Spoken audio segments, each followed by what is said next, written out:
On this episode, Chris Chan stops by.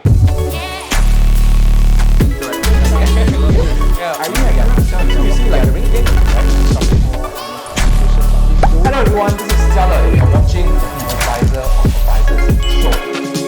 Hey everyone, this is Jiale and welcome to episode 009 of the Advisor of Advisors show.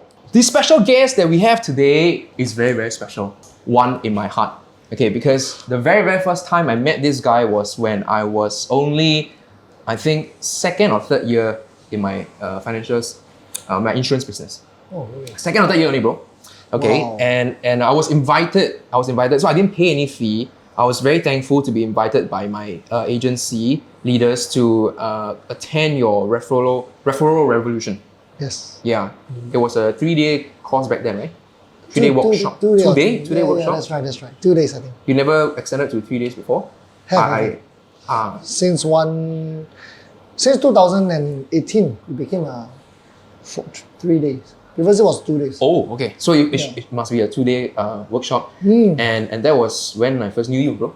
Oh yeah, I remember you were very distinct as well. Really? I remember you. That's because we have very similar names. We're both called Jiale. Yeah, but your Kalok is K-A... L-O-K. Cantonese spelling. Mine is K-A-H-L-O-K. But we are both Jiales. Same. Same. You are called Jiale, you can't be that bad. Actually, that is true, because Jiale means happy family. Exactly. 家庭快乐, right? 家中有快乐. 家中有快乐. And naturally family man, right or not? Family lah. Work is family to me. My home is family to me. True. Yeah. I mean, I've seen your social media, how you treat your staff like one. You bring them out, you celebrate them, and grandfather status. Grandfather. To them. And why grandfather status? Because Chris is the OG of our industry. Now, do you know what's OG, guys?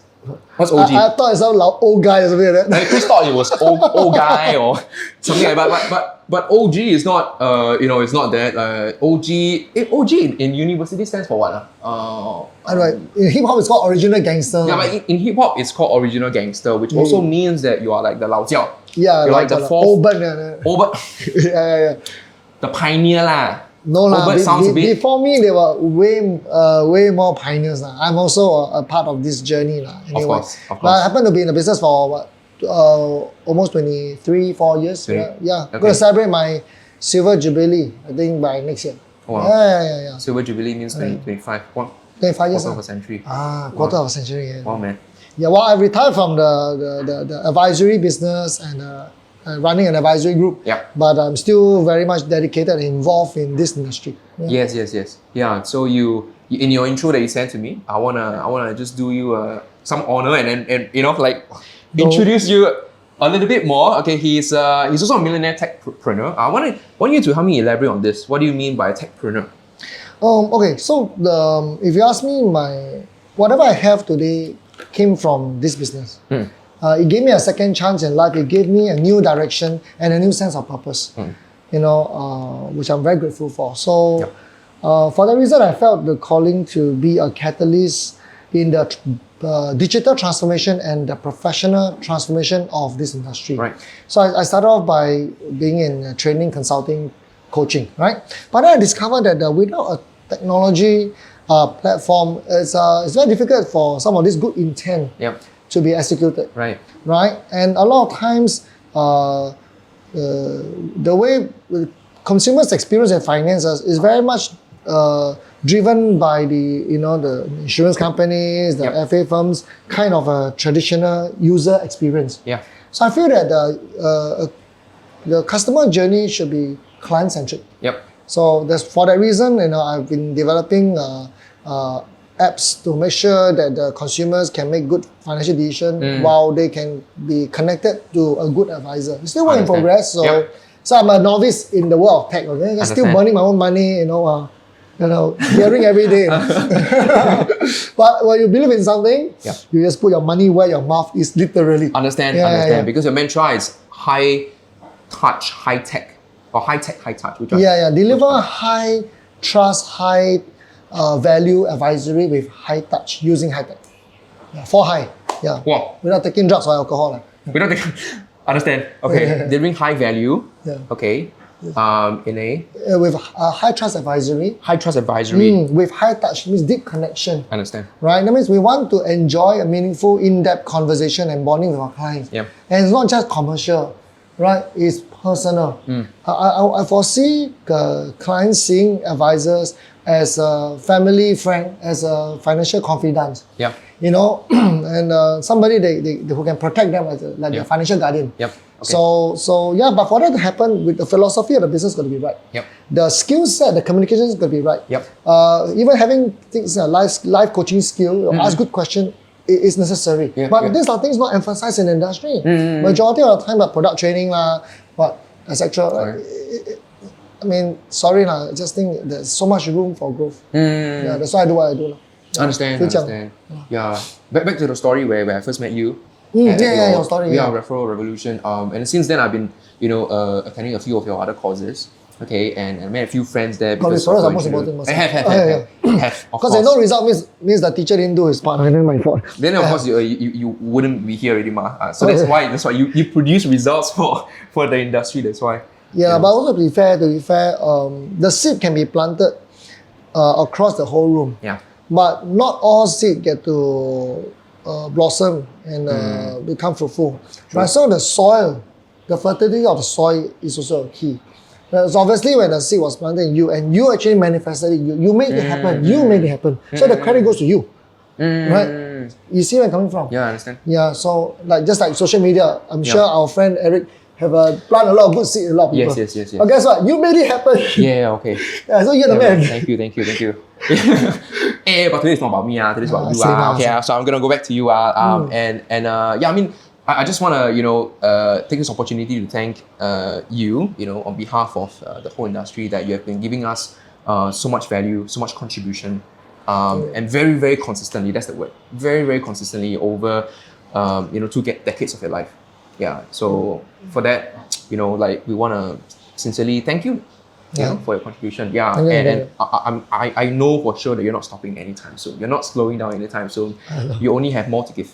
Yeah. Yes. And that is from the different students that you have. I hear very, very similar. They chime very, very similar. Compliments about you. Oh, you know many of them anyway. Yeah. Like Jocelyn Ng, for example. Okay. Yeah, Jocelyn. I'm gonna invite Jocelyn Ng. Oh yeah, she's badass. She's so good. She's badass. Yes. Yeah. All right. And one interesting fact about Chris, my friend here, is that he is approaching 50, but he tells me that his fitness age, or his is it fitness age? Fitness age is only 27. I say one Garmin say. Garmin say. Yeah. So you work out a lot and you how do you get there? Like approaching 50 and. Okay. It kind of got influenced by this industry because I realized that I've seen people who make more money in the business world than financial planners. Okay. And but I find that financial planners they have life. They travel, they look good, True. they have fun, they're not as stressful, right? They look good, okay. That's something important. important. So I realized that a lot of people that I know in this industry, actually, the older they become, the younger they feel or they look. No? Okay. So I thought, okay, let's join this movement. So see, that's why I wear a t-shirt. Ask me wear Bermuda someone, okay? Yeah, I asked Chris to dress down, okay, and then he said, do you want me to wear, is it trousers or berms, is it? Yeah. Basically long or short lah. Long or short, yeah. And I told him, hey, I never see you in berms before. You want to see my leg hair lah, that's why. No. I got a lot lah. But it's very refreshing to see you in berms. And man. Yeah. Weekday, full day work, I wear long pants. Okay. Saturday, half day work, I wear short pants. Yeah, then Sunday no work. Okay, that one.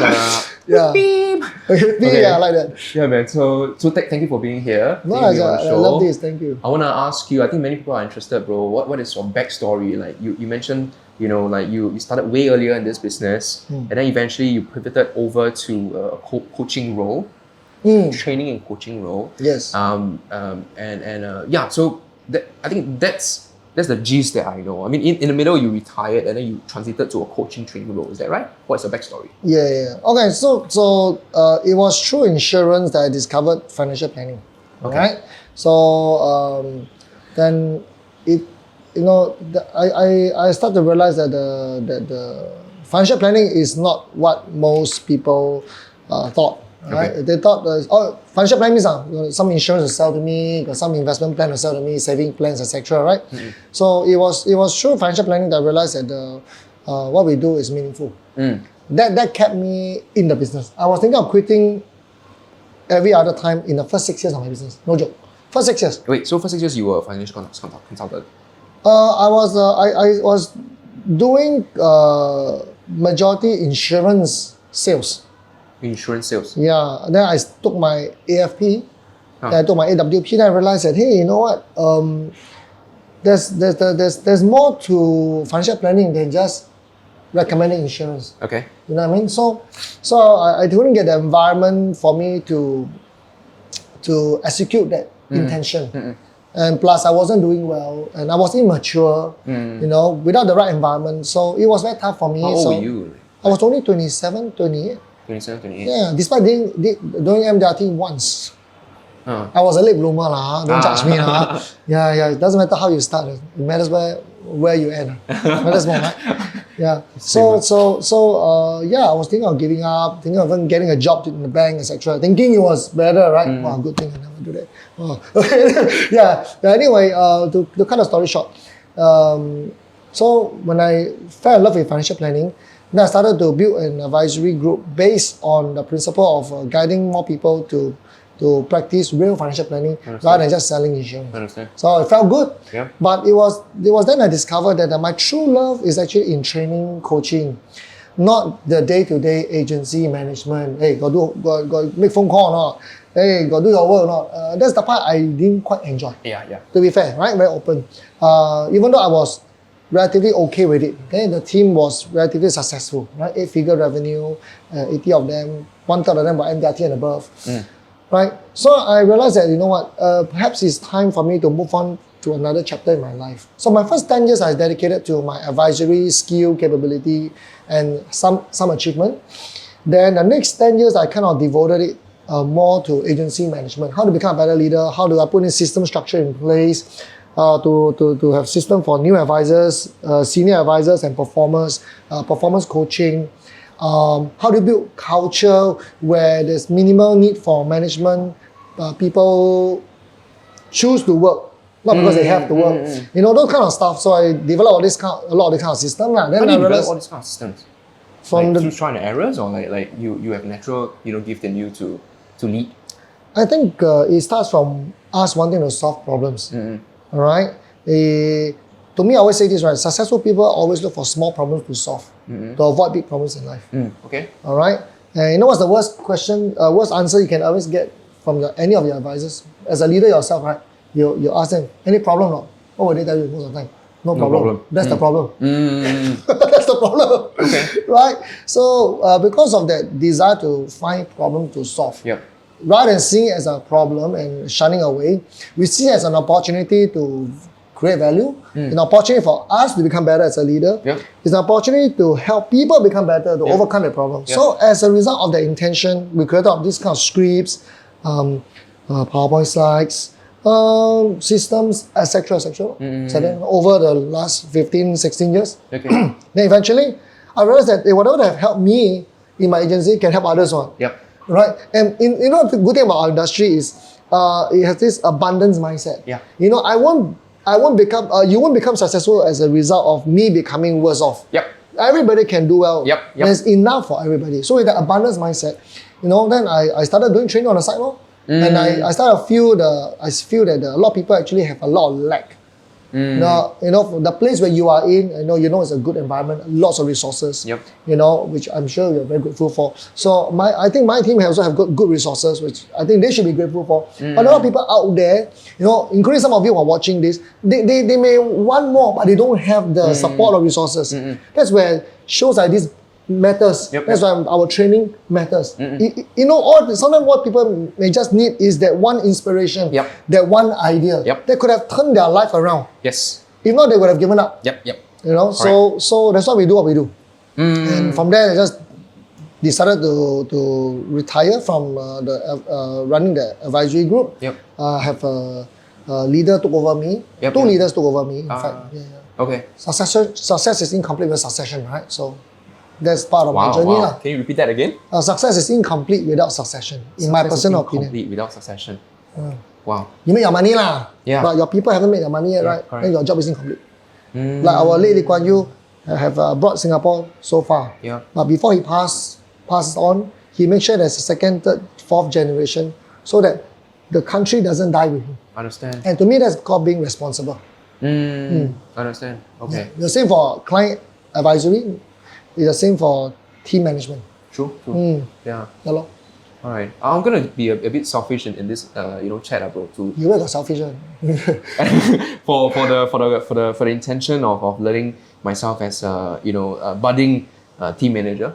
I wanna center this chat around leadership and team management. Okay. Like so this podcast or this video can go out to the aspiring team managers or already current team managers who may be struggling with building a team, recruitment, training, coaching, retention, creating systems. So, bro, what can you guide us the way? Yeah. Wow. I know we can't. Well, everybody different, we are all of us have different background, different strength and weaknesses, different situations. So it's a bit hard to have the way lah. But maybe some pointers. Yes. Give us some pointers. Yeah, okay. man. So for those who are a new manager or currently struggling managers, I can start from you first. So you need most help. Before you move up to management, or if you're not doing well in management, you want to reconsider, right? Your reason behind management. Is it simply to recruit people to get overriding? Is it because you don't have if you feel that there's no career progression anymore as an advisor or as an agent? Yeah. All right. So because if your intention is wrong, all right, you will pay a price for it. Right. So to me, in my own idealism, if that's such a word, is that we move up to management simply because we want to help others to be improved, to do well. Yep. Because we feel blessed by this industry. We also want more people to experience the same joy. Yeah. Out of that good intention, we bring people in and groom them, right? So for that reason, if a leader is not stabilized yet in his income, in my humble opinion, this person is not ready to be in leadership. If you can't even settle your basic sales revenue, then maybe you're not ready to move on to the next step. Stabilize first lah, right? It's like being a parent. Same concept. Being a leader is like being a parent. Okay. You have to take care of yourself first before you have to take care of another life lah. True. Make sense or not? True. Right? Right. So once you stabilize your income, so to me, in my opinion, my personal opinion, if a person is not hasn't even made at least 10,000 a month Sing dollar gross, Okay. at least, right? This person should reconsider moving up to management too quickly. I'm not saying it's impossible to be successful, but the foundation will be shallow. That's why I always insist that the leaders should be MDRT first. So when I was running my group, all leaders are minimum MDRT at least 1 or twice a year. Understand. It's partly for their business maturity, partly to make sure that they have enough resources in their bank account. Because chances are when they take on a new responsibility, something has to go. Often it's the time for clients, for sales. Yeah. Right? And a lot of leaders, because out of their good kindness, they tend to put advisors' priority first. Just like being a parent, right? Yeah. Your needs is second. Yeah. Your kids' needs is the first priority. Yes. Same thing. Exactly. Some leaders even give their own clients away to their advisor, which I highly discourage. Understand. Yeah, highly discourage. So if you ask me, this is a conservative way of doing business, right? Is that I encourage all new leaders and existing struggling leaders to first stabilize your sales income, then hire a good permanent part-time or a permanent full-time staff to stabilize that cash flow. Understand. Right? By having system in place to make sure that we're using half the time. All right, the new leader can still maintain that round table income, right? 10 over K, using half the time. So that the leader can spend the remaining half the time to build the agency. Understand. That way, in case the agency part doesn't work out, you still can fall back to the original sales income. Understand. All right? And who said you cannot have both? We met one of our friend, Caden, this is COT, also had a very successful team, right? 70% MDRT last year, which is fantastic, right? That's amazing. Yeah, amazing guy, hardworking, introvert also. Same introvert. Yeah, no nonsense, just diligently do his job. So it's possible. So a lot of people did not see that as a possibility. They always think either or. All right, average people think either or. Resourceful people think and. Isn't it? Yes. Romance or career? Why not both? Why not both? Exactly. Happiness or wealth? Why not both? Why not both? It's true, right? Bro, coincidentally, I was just teaching my team about why not both. I like why that. not both? Yeah, I like that. Yeah, man, See, kindred spirit. Then, just nice you share why not both concept again in this chat. Wow. So yeah, law of attraction, bro. A lot of attraction. Great minds think alike. Even though it says fools seldom differ, but Okay. I tend to want to believe that we're on the other side. I think so.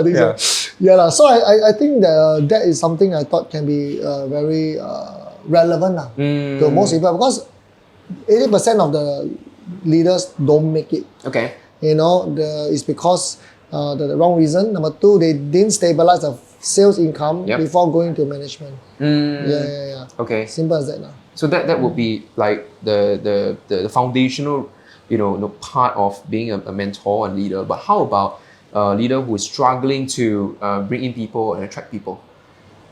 I mean, a lot of leaders that I've spoken to, they always have one concern. Hey, can you help me in recruitment? How do I recruit more people? I said, first of all, before you look into recruitment, right, have you solved productivity problem? Because to me, recruitment alone is meaningless without productivity. You understand? The more people you bring in, on the surface you might look very good, but in reality you're not making money because they are not making money. Then the more people you bring in, actually the more burden you have, the more liabilities you have, the more stress you have, and less money you make. Wow, quite scary. It's like joining everyone on a sinking ship. Yeah, exactly. Hey, come down, everyone sing together. Yes. For that reason, I always say that settle doesn't mean you don't recruit. You recruit along the way because we're still figuring things out. But the top priority is to solve productivity problem. The top advisory group or agencies in the world, if you look at one common denominator, they have all solved productivity problem. I see. To solve productivity problem, you must first solve prospecting problem. To solve prospecting problem, you have to solve lead generation problem. Some did it through roadshow, some did it through telemarketing last time. People are just trying to solve it through digital marketing.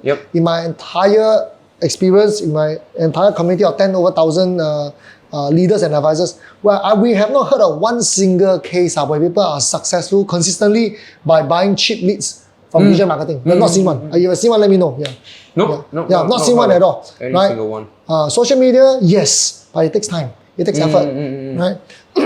So for that reason, if you ask me, right, the leader priority should be solving this problem first, and recruitment should come naturally. If you want to grow slow and steady, but if you want to grow fast and furious, without that foundation of solving productivity problem, you're just burning money and wasting time. So it's like settle sales first, conversion first before you look at scaling through marketing. Yeah, it's very important. Understand. And so if you can say that, then the root problem to solve will be prospecting.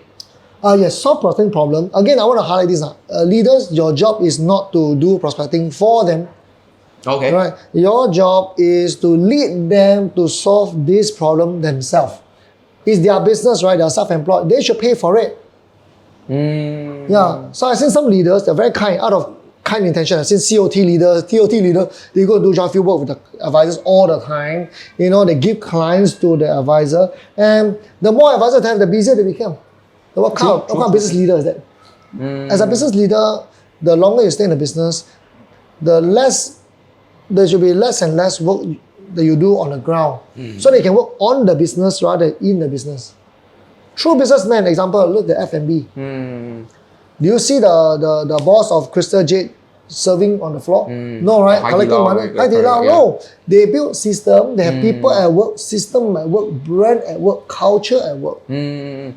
Right, 4 things. So that they don't have to be the one, working in the business. But doesn't mean they don't work. They work on the business, providing the vision, the strategic direction, finding the right talent, raising funds to grow the business. It's also hard work. Isn't it a good leader supposed to, like calm down and join them, and work side by side with them as well, like instead of just being, working on the top only? In the ivory tower, right? Correct. Yes, okay. If I can use an analogy of the army, right?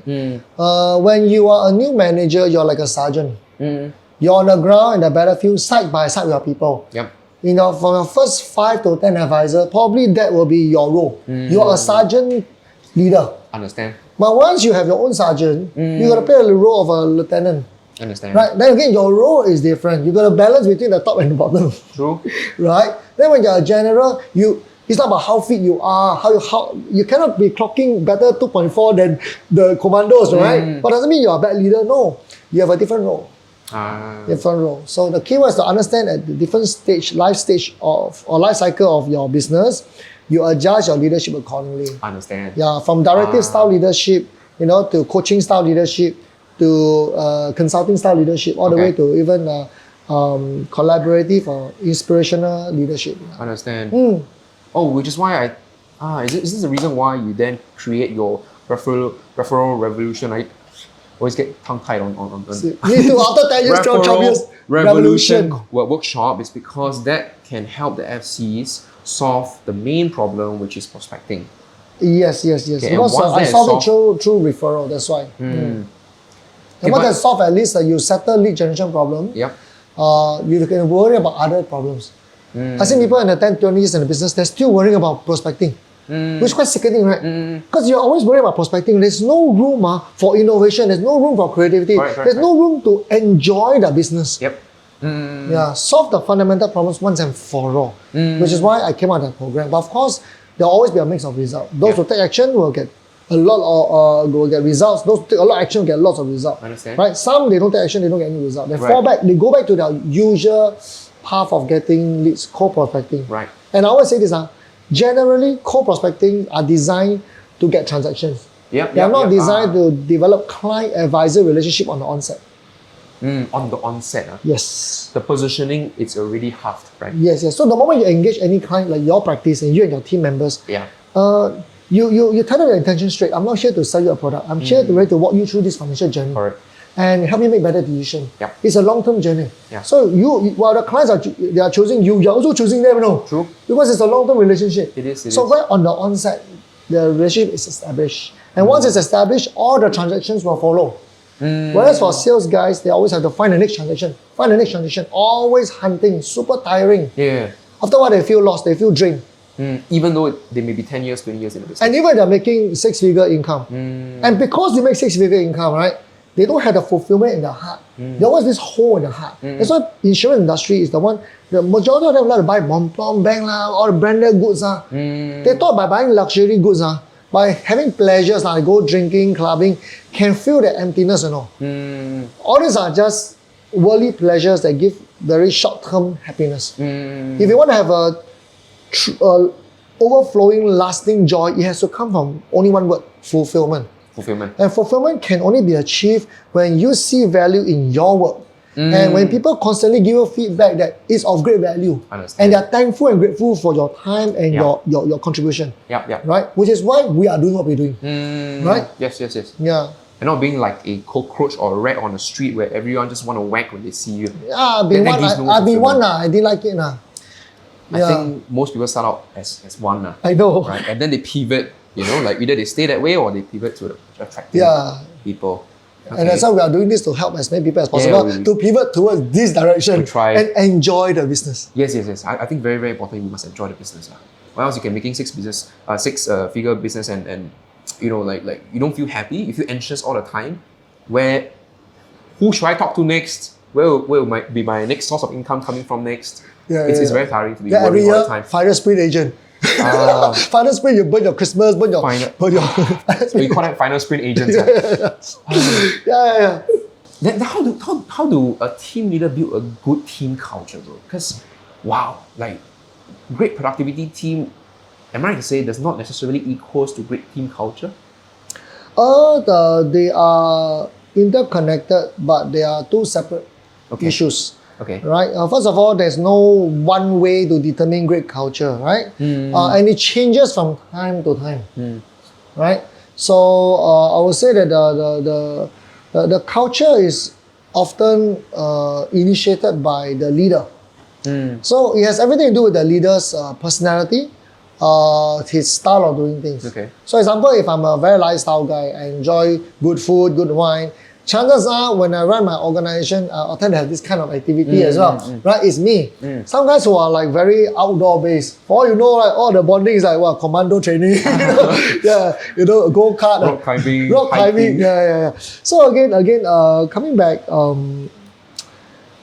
the root word of culture to me is the values. Okay. All right, values. I mean, what I say is a style. It's on the surface, but the in depth, it's the principles, values. So you want to lead a team based on values and principle, not just by motivation.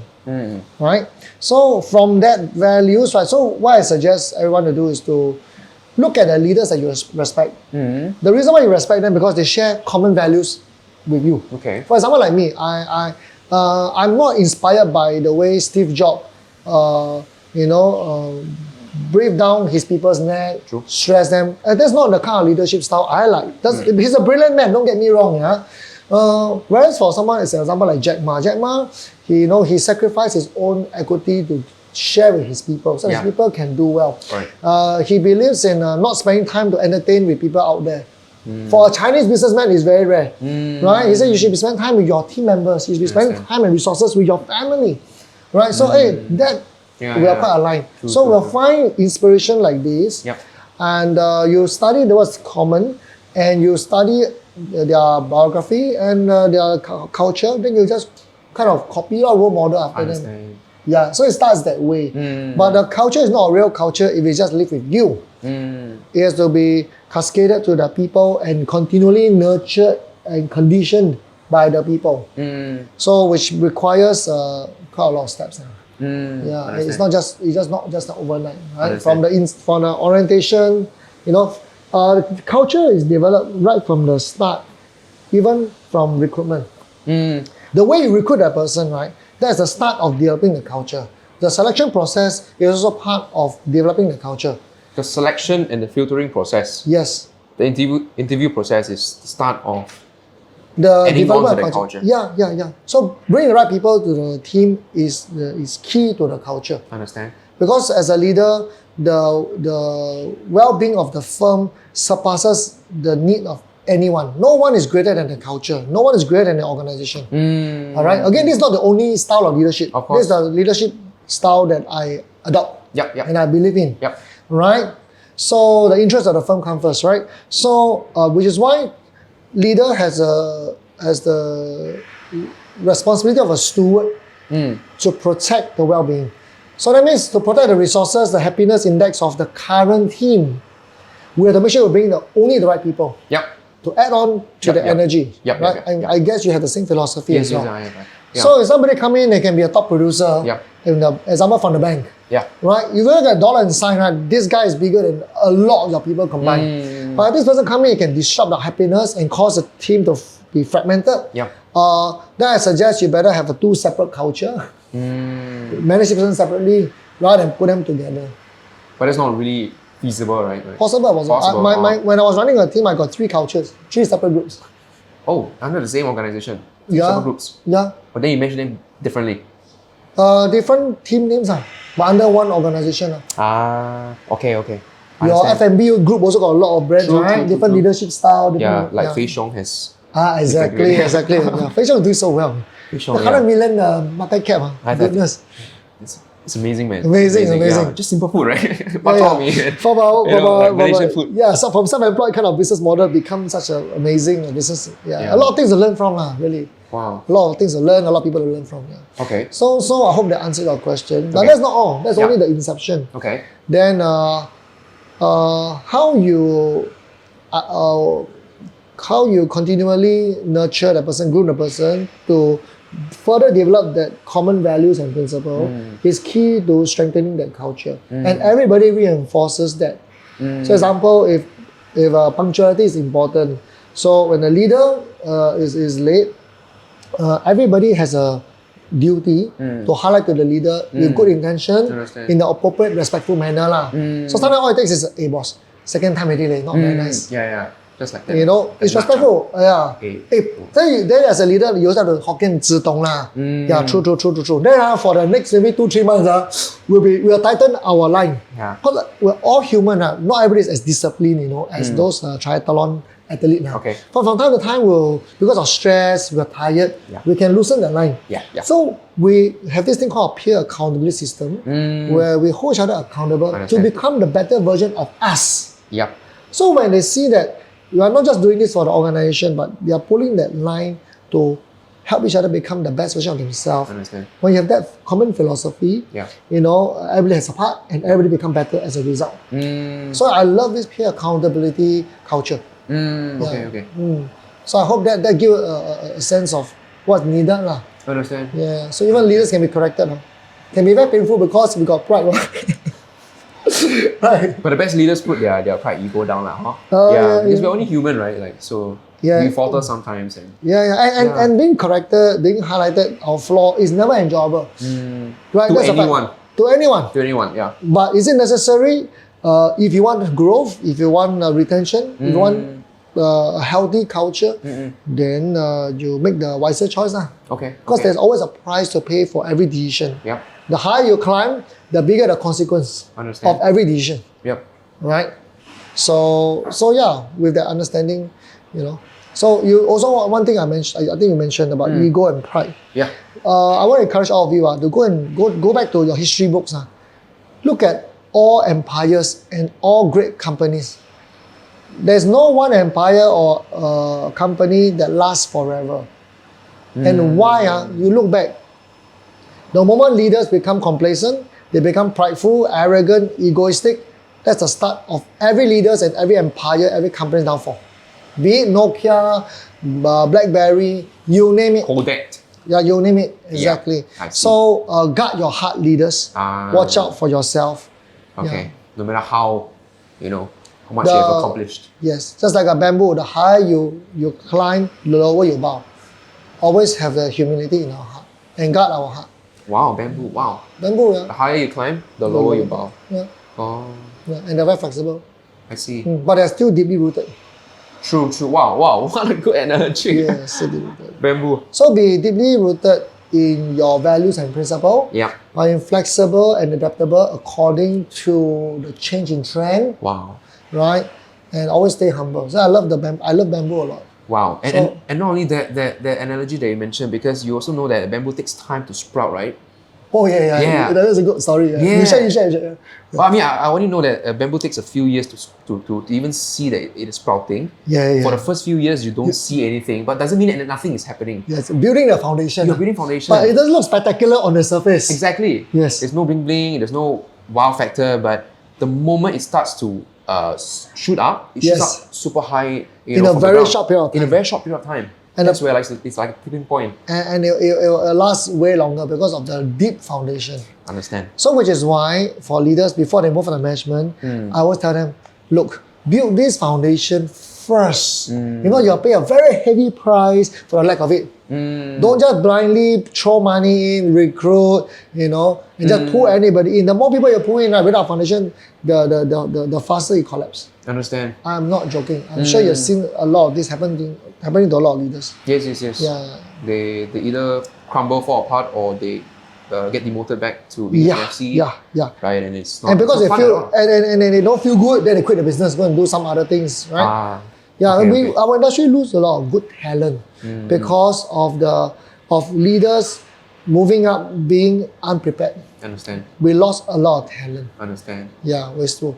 Yeah. Because they haven't attend your course, bro. No, not just my course. The 2XT course, the 6 full day. I mean. No, to be fair, I always believe in this now. There's a time and season for everything. Yeah. If anybody haven't been to my course, I just have to say that 缘分未到咯. I mean, we can't force everybody. As long as you have good intention. Even Jesus cannot convince everybody to see him as the only savior. Even Buddha cannot convince everybody you have to be a Buddhist, right? Come on. If sage, if prophets, if a God can't do that, what more us human? True. Right. So learn to let go lah. 随缘啦。随缘，对。Yeah, we chill lah. There'll always be the right time, right place, right person,对吗？ Yeah, correct. Maybe today, like I may be a right person to somebody. Yeah. Maybe another day, our friend Eric Feng will be a right person for him. Maybe another coach will be the right person for him. Yes. So it's a journey. Understand. At different stage, we need different mentors. We need different inspiration. True. Yes. And we just hope to have more of this. Yes. So there's more good seeds that continually get spread to our community. Yes. And then we grow as a, we raise the whole tide together. Yes. We raise the bar together. Yes. Yeah. As a whole industry. Yes. Can I understand, bro? Like, have you ever recruited back in when you were still agency leader, or brought in someone who say, I don't want to be an MDRT. I think I'm okay. Of course I have. Okay. Then how do you inspire such people to wanna achieve more and do more? Right? First of all, it's about what MDRT is about. If it's just about money, some people are not driven by money. Okay. Right? So it's never about the money. Alright? Neither is it about the prestige. Some people don't give a damn about that. To them, right, if I can have a life, I make boss, I make 3-5K, I can travel to Phuket, I can go Japan, I can go on this budget airline. So my life is good. You poor thing, you make more money than me, but you can't even travel freely. Who has a better life? Are they wrong? They're not so wrong, their own philosophy of life is YOLO, you only live once, right? Yeah, okay, yeah. So my point is this, everybody have different way of life. You just have to make sure there's a match with your expectation and their expectation. Yeah, doesn't mean it's wrong. It's just their way of living. That's why gig economy now is so popular. Yeah, people want to live anywhere, anytime, do whatever they want. Feel like working, work. Don't feel like working, don't work. And they can be staying in Bolivia, Eastern Europe, 1 month, 1,500, they can have a very good life. Sun tanning every day. Correct. Yeah.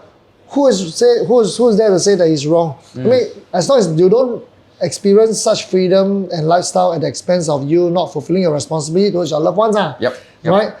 So having said that, but it can change. Okay. Because of the conditioning of that person. So some people are conditioned to think short term. Yeah. In general, many people who are, example, poor, they only work for survival. Okay. All right, and their perspective of life is only is very short. True. How much can I make today? Yeah. How much can I make tomorrow? Yeah. At best, they will think of where can I go to enjoy myself this weekend. So very short term. Yep. The middle class, they will work for comfort and security. They probably plan their career 1-2 years ahead, and they look for their month-to-month paycheck. Yeah. High income earners, they tend to plan their career 3-5 years down the road. They take a master's, they take whatever data science, etc. to upgrade themselves. Over the next 2-3 years, they sacrifice, to climb the corporate ladder or to enhance their business skill, right? Okay. So they think longer term, and these are the high income, 6-7 figure income earner. Yeah. Right? So, of course, millionaires and billionaires, they can see 5, 10, 20 years down the road. Yeah. Our late Lee Kuan Yew saw Singapore 50 years down the road. Yeah. That's the difference, right? So, the further you can see, the deeper you think, all right, the higher you saw. Wow. The further you can see, the deeper you think, and the higher you saw. Right? The higher you saw. Makes sense, right? Yeah. Okay. And this also determine our level of maturity and wisdom. Because very wise people, they think of consequences, and they reverse engineer their decision based on the consequences of every decision they make. Yeah. Makes sense, right? Yeah, makes sense. But all of us are work in progress. Yeah, of course. Right? There are always some leaders and that we respect because they can see so much deeper, they think so much deeper, they see so much further. Yeah. Right? So these are things that a leader must have the concept first. So the leader cultivate himself to see further, think deeper. Yeah. Then lead his people to see further, think deeper. So for example, a guy come in. Yeah. Boss, I'm okay, I'm making 5K, not bad really. Okay? So are you working for the present or working for the future? Okay, the answer should be both, right? Yeah. So what I do, one of the strategy I use, right? Okay, I want you to plan 5 years ahead. Because successful people plan at least 5 years ahead. Fair enough? Do you want to be successful? They say what? Yes, this is a leading question. Okay, why is it successful? Why is success important to you? Then let them tell you, So let them sell you the reason why success is important to them. Understand. Then you do a conclusion. So that means that if you're not successful, you're letting your loved one down. You're letting your dream die. Is it correct? Yes, affirmation, right? Yep. So from there, okay, now it's no longer you trying to force him to work. You are leading him to come to realization that he wants a better life. So from there, you ask him what a better life is. Then I do financial planning for him. Okay, you want to stay in the example, a 3-room flat, 4-room flat, or 5-room flat? Oh, 5, ideally condo. Or you say, okay, then how much do you know a condo costs? 1 million, go Orchard, cannot buy anything, not buy a studio. You want a condo, that's about 2 million. Yep. Again, nobody asks you to stay in condo. You choose one, right? It's the life you want, right? We believe to live life by design, not by default. Right? So, okay, you want a condo, 2 million. Yep. What's the installment? At least 6-7K. Yeah. Nothing wrong with one HDB 5-room flat. Installment at least also 1,000 plus to 2K plus these days. Yeah. Easy, right? Easily. So now that your wife want to be a full-time homemaker, your wife come to you, darling. I want to be the best mother, best caregiver, to impart the best values to your child. Ask you to support. Yeah. Can you say no? I cannot afford. Would you want to say that as a man? Come on, you would you want to say that? The one, right? So how much I give your wife? Hey, plan no, not enough. Her face certain yellow, no, 1脸婆 no. So how? Hey, your wife also take care of must have some facial. Her facial. Hey, facial no need. What no need? Your car also need washing, no. Your wife don't need to maintain. True or not? I'm not asking you to buy expensive handbag, but you know, 你的光彩来自她的风采 right? So the better your wife look, right? The better you look, true or not? True. True, correct. So all this cost money, They help her, bro. Yeah. Each kid, how much it cost? Yeah. 1,000 plus these days. After adding everything out, he's like, wow, gee, goodness. If I don't make at least 10K, 12K, cannot leh. Actually, the way you make, the way you narrate it, you really narrate about 10K a month. Singapore is you choose to stay in Singapore, it's one of the most expensive. Yes. 10K plus easy, Easily. Expenses, Do you want to save and invest? Yeah. Well, how much you want to save? At least 1K, 2K, 3K. Exactly. Come on, how can you not make 10 over K in Singapore? Yeah. For a middle upper class lifestyle. Just middle upper class. Yeah, not even rich. Yes. I'm not talking about BMW yet though. Yeah. Bring more worries up, BMW. Bring more worries. But bro, you drive a BMW, right? Oh, okay. When I first bought it, I thought bring more women, but actually bring more worries. Joke aside. Shit. Yeah, I'm a one woman man. Okay, yeah. So anyway, it's a good car. Yeah. So, son me are you? Okay, anyway, joke aside. So again, as a leader, we don't force. We lead, because the better we lead, the less we need to push. So it's through coaching, through asking questions, we lead the advisor to come to realization the kind of life he wants. And if he's determined to make it happen, we are equally committed to support him to make it happen. It's no longer me forcing him to work or trying to squeeze him to have a bigger goal. That goal now becomes meaningful to him because it comes from him. Correct. Makes sense, right? Understand? Yeah. And whenever I hold the person accountability, I'm not scolding him. I'm not forcing him. You know, in fact, it's a support. More a support. The person will see it more as a support because there's a buy-in already. Yeah. So to answer your question, I've given you the solution also. Wow. Yeah. That's amazing. I think you have given many leaders a solution. Must give value, your community must give value. Yeah. Wow, that's amazing. Okay. Wow. And okay. In fact, I'm just curious. If those of you are watching this right now, right, can you also give comment and share your point of view? All right. You're a leader. Can you share your experience? If you're an advisor, you've always been playing small, right? What inspired you to think bigger? Or are you still choosing to play small? Can you share with us your point of view? Because we may not be right all the time. We also want to understand your point of view. Of course. I don't know. Cool, right? Yeah, of course. Yeah. Comment. I mean, because it's not a live show, so you can comment in whatever platform you are watching. Yeah. Good. YouTube, Spotify. Let us know. You can direct Lee, DM Chris. Let him know if you have, if you agree or disagree with whatever he says. Yeah, thank you. And I think we have another 10 minutes more. Yeah, because I'm watching the clock as well. Yeah, correct. We started around 10, so I think we can go a bit more because, a lot more to ask Chris Leh. Yeah. So Chris, how about what's your opinion on a rapid growing agency versus one that grows slow and steady? Like do you subscribe to one or another? Again, it depends on the desire of the ambition of the leader I understand. and the caliber of the people Okay. in that organization. Okay. Right? Sometimes an average leader with the right general can solve very quickly. You know, ever seen some leader that's so suddenly they got 2 or 3 good manager, good team members, COT, TOT, then the team blossom? Yeah. And I say yes. But the danger is that that leader got to be very clear. What's the reason behind that growth? If the person is not aware of the reason and start to feel egoistic, Yeah. then usually when your people feel that they are better than you, stronger than you, more capable than you, chances are they will leave you. Or when they buy out, they will not want to have anything to do with you. Oh. Yeah, common one, Okay. right? So How would that happen? why would that happen? Yeah. 'Cause, Ego? basically taking things for granted. So be clear. For example, when I was running my team, I was very aware. Without my co-founder, right, Delta, right, we won't be where we were. I haven't said that. There's something that he saw in me, something I saw in him, and he has strength. I have my own strength. So when we combine that, we created something meaningful and successful, right? So, but I have to always be mindful and guide my heart. It's not just me. It's also him. And I guess vice versa. Right? So then if a person, example, so we treat like a soccer team. Yep. If a person is very good as an attacker, what would the attacker want? Can you have a good midfielder to pass me the ball? So you play the supporting role to complement, no? Yep. Then that means you have a value add to each other, ma. Yep. So value add is the only reason why people stay long together, not just loyalty. Loyalty can only get so far these days.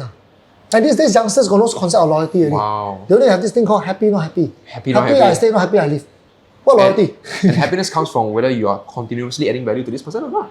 Right? Whether the person is happy, you create a good environment, that's the value one. add. Okay. Coaching, leading the person to have progress in his career, Yep. that's all value add. Okay. Case study, life coaching. Right? To me, I love the word coaching a lot. You can hear that because to me, coaching is the most intimate, most in-depth, most personalized experience and a growth experience a person can ever have. I understand. It's way more superior than just training. So as a trainer, there's only so much I can do. Which is why I do 2XT because I want to help more leaders to fill that gap of being a solid peak performance coach, life coach to their people. I understand. And the journey will be way longer. Okay, so your definition of training and coaching will be? See, training is very much one direction. Ah. I say whatever I want. I don't know your situation. Yeah. I don't care. I just deliver my work. You know, ideas are caught, not taught, right? Heard of that word before, right? Okay. So you get it, you don't get it. There's nothing I can do anyway. Yeah. That's the limitation of training. To me, what's more shallow than that is a example, a platform speaking. Yeah. I speak to 5,000 people. Yep. I don't even know who they are. We get the glory, all right, but there's very little impact individually. I'm not saying it's not good. It's important. It can be inspirational. So for me, I'm more a coach. I love one-on-one like this. I love to find out about the problem of the people, the root of the problem, and lead the person to solve the problem. So that's my nature. Understand. So to me, that's the difference. One direction versus two direction. Okay, that's a very good definition. Yeah. Yeah. Okay, and bro, because you coach, so many MDRTs, COTs, TOTs across the region. Right? Not enough. Not enough. Need more. Including myself. So I want to ask you, what are some of the common traits of successful advisors that you see, or agency leaders? Advisors first or leaders? Okay, let's go advisors first. Advisors. To me, it's very easy to make at least 6-figure in the business. All right. So depending on what you define as success. So I assume that one of the key factor is your income. Yep. Okay. And the number of clients you have. Okay. Right. So I use income as a base. Okay, understand. Okay, we're not being shallow here, but income is a base, right? So we have 6-figure, I think, is the bare minimum. Okay. To this context. And by the way, to me, 250,000 is a new 100K. Oh, 250,000 is a new 100K. Yeah. Okay. Last time we made 100K like big deal, right? Yeah. Now 100K no big deal. Like very small. Yeah, 250,000. Okay. Because of inflation, property prices have gone up at least 3-5 times. Okay. In the last 20 years. So 250,000 is a new 100K. Yeah, to me. Okay, that makes sense. So 250,000 is a base now. Okay. Some people get there through hard work. Small cases, hard work. Can you get there? Can. Some people get there through relationship selling. Right? Can they get there? They can. Some people do it through skills, right? So there are many ways to reach there. Understand? All right. So if you ask me, what is the one common trait is that commitment. No? Commitment, okay. Commitment. You're committed to getting there. Life is very interesting. Once you make a decision to be somewhere, you're committed to it. Somehow, somewhat, it happens. Bro, I really just shared this quote 1 week ago with my team. 夠巧嘛? I can See? screenshot you. Ah, Once you fully, truly committed to something, the universe will conspire to help Yes. you get there, yes, yes. throw you situations to mold you to become the person you want to be. Can you elaborate more on that? No, but I already got it. yeah. That's exactly what it is. Yes. Wow. Yeah. That's how the universe works. Because everything in this world is a creation. It's a creation. Everything, what? The sofa, Okay. the die that you use on the ladder, Yeah. everything is a creation. All right? And every creation all begins with a thought.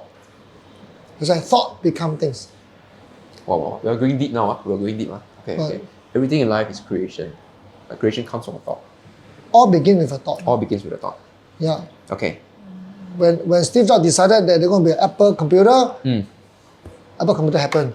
When they decided to have iPod, Apple happened. When Einstein decided to create a light bulb, it happened. When the Wright brothers decided to make man fly, it happened. When Elon Musk want to send people to the moon, it will happen. It happened and it will happen even faster. Correct. Right? So everything will happen. Yeah, if you go deeper into quantum physics, you know a lot more. This is out of my reach. So everything is made out of atoms. Atoms are made of energy. So everything is like energy, and your thoughts are energy, and you Our attract thoughts are in frequency. Our thoughts are frequency. Yeah. All thoughts are frequency. Which attracts events of similar frequency. Yeah. To me, our thoughts, right, is our programming language of success. Yeah. Our thoughts is our programming language of success. Words lah.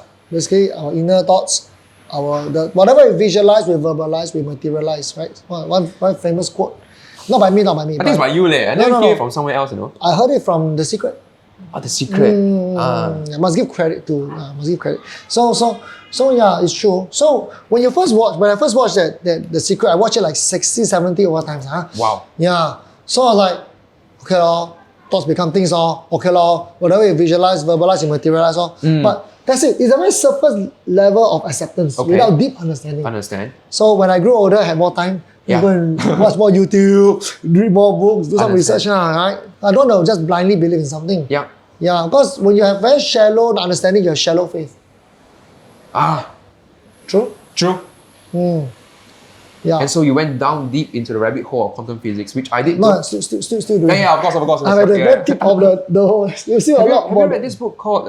If you had read, if you watched, The Secret many times, it may have directed you to a book called A Happy Pocket Full of Money. Have you read that book? Not yet. Not yet. Wow, Okay, I'm going to send you a copy. Wow, thank you. That is the author.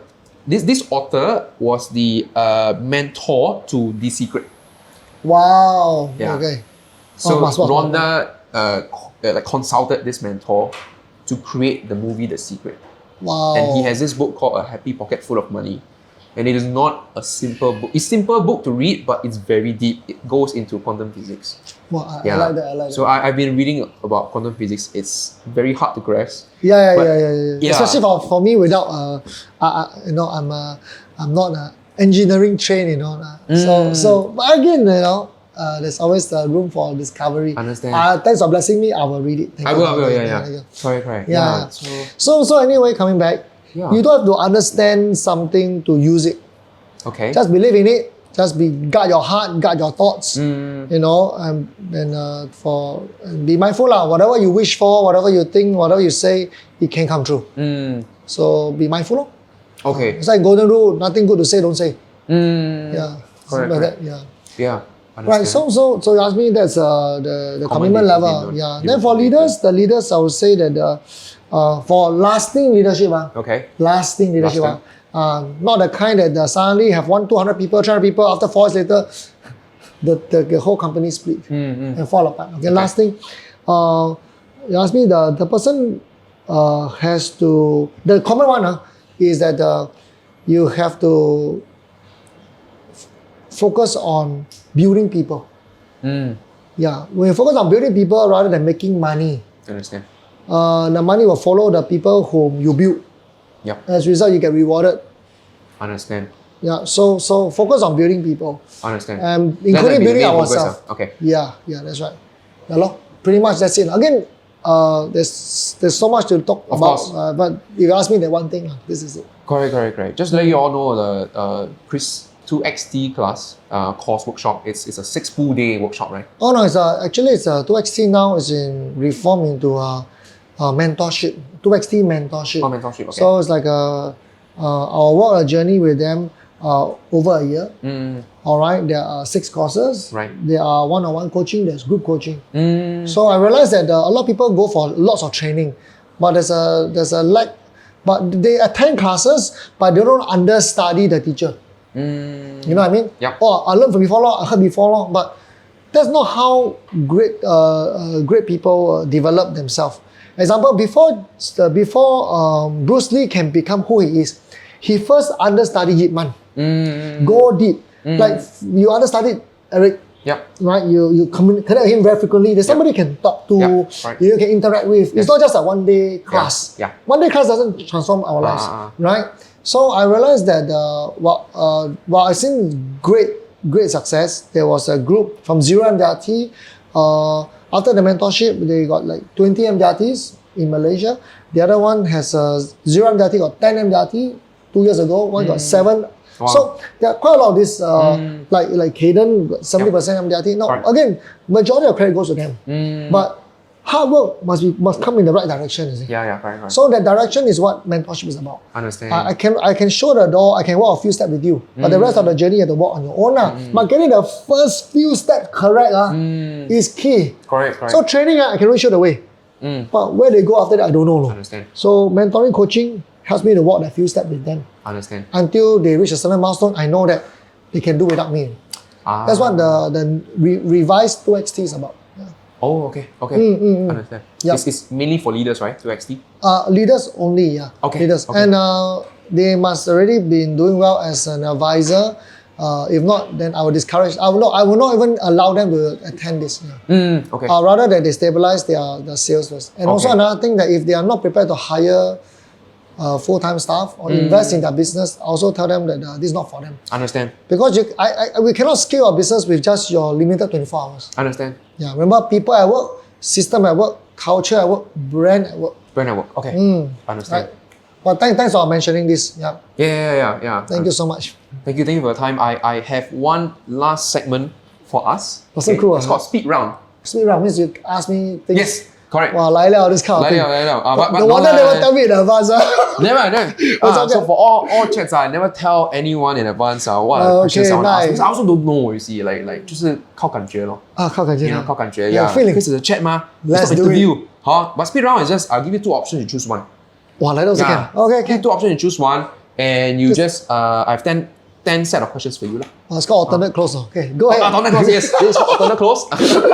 Let's do it. Okay. So instinctively, you just tell me the answer. Okay, I do. By the way, I've not done this with any other advisors that came on the show before. Really, it's a I'm new the idea. first. Yeah, so I love it, man. Yeah, you're the first. Okay, so Because you know why I'm fun loving. the one you say what I no, just kidding. Okay, first one, dogs or cats? Dogs. Nike or Adidas? Adidas. Mercedes or BMW? BMW. Yeah, you know it. Pokemon or Digimon? Digimon. Oh, Digimon. Oh, okay. Now we know his age. Okay, McDonald's or KFC? KFC. KFC. Okay, KFC. I love chicken. Traditional watch or smartwatch? Smartwatch. Quite obvious. Apple or Android? Android. Android. Yeah, even though I love Apple shares. Android. Okay. Physical books or ebooks? Physical book. Physical books. Okay. City or nature? City. City. Okay. Yes. Last one. Sunshine or scrambled? Definitely sunny side of sunshine. Yeah. Definitely sunshine. Yes. How many get correct? Correct. Sunshine. Sunshine, No scrambled. Everyone, Chris Chan, thank you so much. Thank you you, so much. Thank Jiale. you. Now Thank you you so know a much. lot more about him and his choices. Thank you. Yeah, Chris Chan definitely has add a lot of value in this session, of course, to our industry over the past 2 decades. So, Chris Chan, once again, everyone. Thank you very much. And we'll see you in the next episode of The Advisor of Advisors. So, see you. Bye-bye. See you. Bye-bye.